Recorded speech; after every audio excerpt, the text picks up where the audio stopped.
Ryan Coogler has done it again. He's returning with his brand new film, Sinners, which is a period drama combining the supernatural horror of the Southern vampire myth, and combining it with the whole idea of musicians selling their souls, black musicians selling their souls for money, fame, fortune, all that good stuff. This is my review of Sinners. So Sinners takes place in Clarksdale, Mississippi in 1932, deep in the Jim Crow South, where segregation and racial violence underpin daily life. Basically, we're following two Michael B. Jordan's seen here, two World War II veterans. They're twins, brothers, Smoke and Stack. They return from Chicago to open a makeshift juke joint with their cousin Sammy, only to discover a predatory vampire force creeping through their community. Again, Michael B. Jordan plays Smoke and Stack throughout this great dual performance. Really, really fantastic. Apparently, he was aided by twin consultants so that he could distinguish the personalities enough to make them seem different enough. And the actor who played Sammy, their cousin, I don't think I have an image of him. Well, you see him there with the gun in the back, to Michael B. Jordan's right. That guy, fantastic performance. I don't know if he's the one that sang. The actor's Miles Catton. He plays like basically the super gifted blues guitarist who, he thinks brought these vampires, these demons, whatever you want to call them, to the party. But performance is great. His voice is like outstanding. If he was the one also singing, I don't know if he was. This guy has an incredible voice. And then we have the rest of the cast. Haley Steinfeld, who we see turn early on.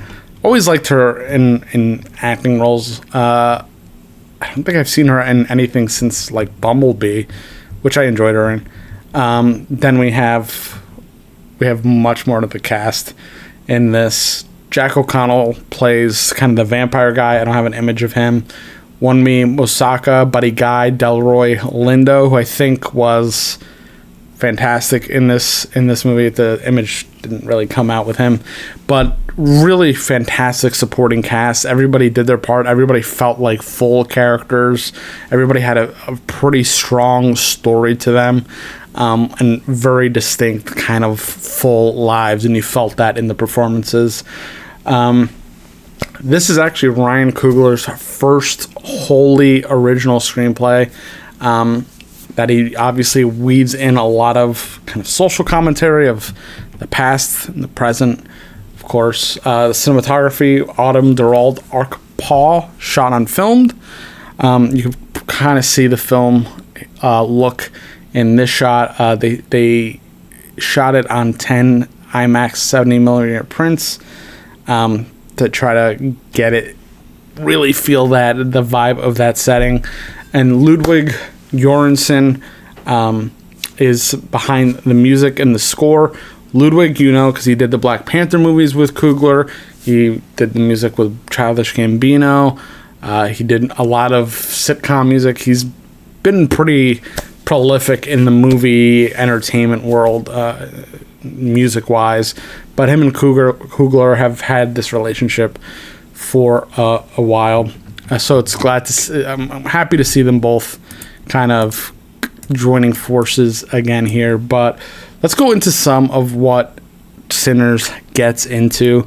So there is the whole vampire aspect of the film, which you could kind of tie into cultural appropriation, historical trauma, basically white predators siphoning black creativity, I think is how the New Yorker put it, recasting folklore into a pointed critique, and exploitation of that whole idea of basically soul suckers stealing identity, stealing basically power, stealing power, and the power of, the power that black people brought to the United States with the music, especially blues, soul music, which is a big point of what they bring here. And they kind of rework the kind of deal with the devil, playing with the devil kind of narrative a little bit here. There's a cool scene sort of towards the middle where Sammy is playing the guitar. He's like really doing this incredible performance, and they talk about how this kind of music can bring things from the past and the future to the present, tie everything together in this big scene where all these different genres of music and dance and from the past and the present and future all kind of fuse on the dance floor in this juke joint. And it's probably one of the coolest scenes I've seen in a film in a long time. It was truly like breathtaking, incredible.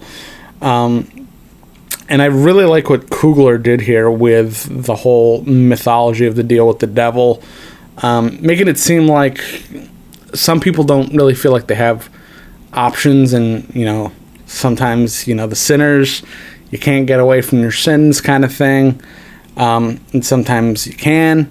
There's a lot of stuff going on in this, and I think it deserves a rewatch, and I do want to rewatch it, but I think what this film does really well is reframe it. Basically seem like add some more power back to the black men and women in the film, that they can push back and reframe the narrative essentially, while also staying authentic and not bowing to the powers that be, the white guys with money essentially, or religion. There's a lot about the church and how it oppressed different kinds of people by pushing religion on them in all sects of the world. There's a whole thing about the Jack O'Connell, he's like kind of the lead vampire, his character, talking about basically being pushed religion on the Irish back then, and feeling kind of again, he's trying to get some kind of pity, but feeling repressed and kind of taken advantage of there, but he's using that as kind of a framing to take further advantage of other people, and using it as manipulation, which it just perpetuates the trauma, the kind of racial historical trauma that we bring back, and everybody has it in different parts of the world, but it's kind of what you do with it that really matters. You either succumb to it and you oppress the next group of people, or you push back and you resist, and you stay true to the core of who you are, who your people are, what you guys represent, what you want out of the world, what you want from each other and want for yourself, kind of thing. And I think it really does a fantastic job with that. There's a scene towards the end, it's like a mid-credit scene that almost had me like tearing up, but it's just like how you don't have to do it a certain way. There's nothing saying you have to do it this way. I don't want to go into too many spoilers. You'll know what I mean if you watch the film. Stay for the mid-credit scene. Also stay for the credits because the music's amazing. But let's go into some critical reception so far, because I just want to share it here because it's so good. Currently, I think at the time of recording this, which is April 17th at 11:09 p.m., it has a 98 on Rotten Tomatoes, Metacritic score of 84. The box office, it seems like it needs $185 million to break even, projected at 40 to 50 million opening, against a $90 million budget. This is all from Wikipedia, so take it with a grain of salt, but I really urge you guys, if you are planning to see it and you're on the fence, go watch it. If you like music, if you like the supernatural, if you like feeling and learning about struggles of people, the power of people, resilience. It's just so well rounded and well crafted. If I had to give this movie any kind of rating, I'd have to give it a 5 out of 5. It just nails it all across the board. It's such a beautiful, gorgeous, has a lot of horror to it, has a lot of humor, has a lot of heart. It's so well rounded, and I honestly, I don't even know if I'm doing it justice in this review. I think you just need to go see it, and let it move you in whatever way it's going to move in, and you'll feel something, you'll hear a lot, you'll see a lot, maybe you'll come to a new understanding of the world, possibly, best case scenario. I really love it. I hope we get some more stuff like this from Coogler, just because I think he has such a great voice. He was doing Black Panther for a while, but I think he has so much to say on his own, and I really love this movie, and I really hope it does well. I really urge you guys to go see it. I'm giving this the top score I possibly can. I'm giving it a 5 out of 5. So go check it out. Thank you guys for watching. Again, really love this movie. I think it's worth seeing. If you guys are new to the channel, subscribe, like the video, comment. Let me know what you thought of the movie, if you saw it already, or if you're planning on going to see it. Let me know what swayed you, or what your decision is. All right, guys, thank you for watching, and I'll talk to you very soon. See you later.